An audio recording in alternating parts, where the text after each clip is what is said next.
നമുക്കിന്ന് ഉച്ചക്കലത്തേക്ക് കറി വയ്ക്കാൻ കിട്ടിയിരിക്കുന്നത് നല്ല അടിപൊളി കണമ്പാണ് കേട്ടോ. അപ്പോൾ അതൊക്കെ വെട്ടി തേച്ച് കഴുകി വെച്ചിട്ടുണ്ട്. നല്ല നാടൻ രീതിയിൽ തേങ്ങാപ്പാൽ ഒഴിച്ചതൊന്ന് കറി വെച്ചാലോ.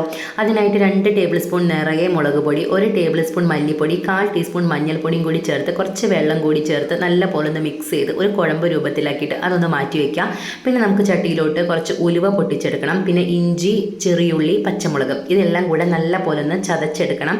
ഇത് നമുക്ക് ആ ഉലുവ പൊട്ടി വരുമ്പോൾ ആ വെളിച്ചെണ്ണയിലോട്ട് ചേർത്ത് കൊടുക്കാം. നല്ല പോലെ ഒന്ന് മൂപ്പിച്ചെടുക്കണം. നല്ല കിടിലം മണം വരുന്നുണ്ടാവും കേട്ടോ. ചെറിയുള്ളിയൊക്കെ നല്ല പോലെ ഒന്ന് മൂത്ത് കഴിഞ്ഞാൽ നമുക്ക് അതിനകത്തോട്ട് പൊടികളൊക്കെ മിക്സ് ചെയ്ത് വെച്ചതും കുറച്ച് വെള്ളം കൂടെ ചേർത്തിട്ട് നല്ല പോലെ ഒന്ന് വഴറ്റിയെടുക്കണം. ആ ഒരു പൊടികളൊക്കെ വെളിച്ചെണ്ണയിൽ കിടന്നിട്ട് നല്ല പോലെ ഒന്ന് മൊരിഞ്ഞ് വരണം കേട്ടോ.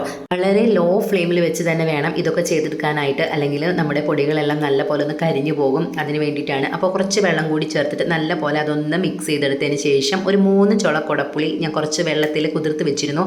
ആ വെള്ളം അടക്കം നമുക്ക് അതിനോട്ട് ചേർത്ത് കൊടുക്കാം. പിന്നെ കുറച്ച് കറിവേപ്പിലയും കൂടി ചേർത്ത് കൊടുത്തിട്ട് നല്ല പോലെ ഒന്നിട്ട് മിക്സ് ആക്കി കൊടുക്കണം കേട്ടോ. അങ്ങനെ നമ്മുടെ അരപ്പൊക്കെ നല്ലപോലെ തിളച്ച നെയ്യൊക്കെ ഒന്ന് തിരിഞ്ഞ് വരുമ്പോൾ നമുക്ക് അതിനകത്തോട്ട് 2ാം പാല് ചേർത്ത് കൊടുത്ത് മിക്സ് ചെയ്യുക. നമുക്ക് കുറച്ച് ഉപ്പ് കൂടി ചേർത്ത് കൊടുക്കണം. കല്ലുപ്പാണ് ചേർത്ത് കൊടുക്കുന്നത്. കല്ലുപ്പ് ചേർക്കുമ്പോൾ മീൻകറിക്ക് ഒരു പ്രത്യേക സ്വാദാണ് കേട്ടോ. അങ്ങനെ എല്ലാം കൂടെ നല്ല പോലെ ഒന്ന് തിളച്ച് വരുന്നുണ്ട്. പകുതി വറ്റി വരുമ്പോൾ നമുക്ക് കഷ്ണങ്ങളാക്കി വെച്ചിരിക്കുന്ന നമ്മുടെ കടമ്പ് കൂടി ചേർത്ത് കൊടുക്കാം.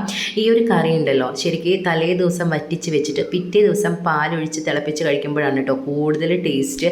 അങ്ങനെ 2ാം പാലൊഴിച്ച് നല്ല പോലെ തിളച്ച് നമ്മുടെ മീൻകറിക്ക് എണ്ണയൊക്കെ മേലെ അങ്ങോട്ട് തെളിഞ്ഞ് വരുമ്പോൾ നമുക്ക് കട്ടിയുള്ള തേങ്ങാപ്പാൽ കൂടി ചേർത്ത് കൊടുക്കണം. അതായത് 1ാം പാല്. ഈ 1ാം പാല് കൂടി ചേർത്ത് കൊടുത്തു കഴിഞ്ഞാൽ പിന്നെ നമുക്ക് നമ്മുടെ ഫ്ലെയിം ഓഫ് ചെയ്ത് വെക്കാം കേട്ടോ. പിന്നെ തിളപ്പിക്കരുത്.